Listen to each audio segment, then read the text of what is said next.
Mahakasika ny fanoloana ny kandida avy amin'ny ankolafy Ravalomanana indrindra moa ara-teknika dia efa dila ny fe-potoana hahafahana manolo ny kandida raha ny voalazan'ny Praiministra lefitra misahana ny toe-karena sy ny indostria avy amin'ny ankolafy Ravalomanana. Raha ny heviny manokana nefa dia tokony ekena ihany izany fangatahana izany mba hisiny ny antsoina hoe inclusivité. Fanazavana. Ilo zavatra hita aloha fa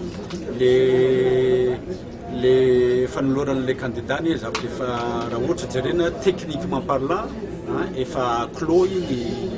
kanefa matoa zareo milaza misy koa ngamba ny fanarahana any au niveau ny sadek ngamba mba hisiny le crédibilité amin'ny résultat mivoaka au niveau présidentiel satria raha tsy misy ny le fitenenana hoe amin'ny teny français foana hoe le inclusivité satra ihany afaka milaza hoe fa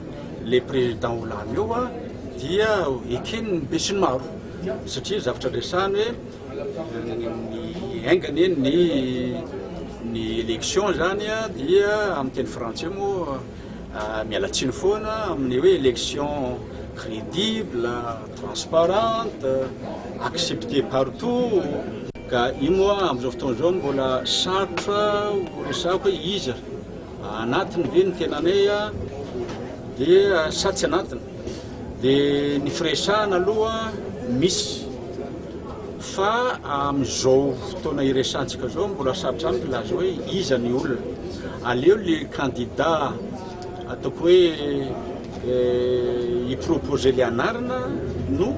miteny ny anarana zay olona hitana fa tena afaka hisolo azy.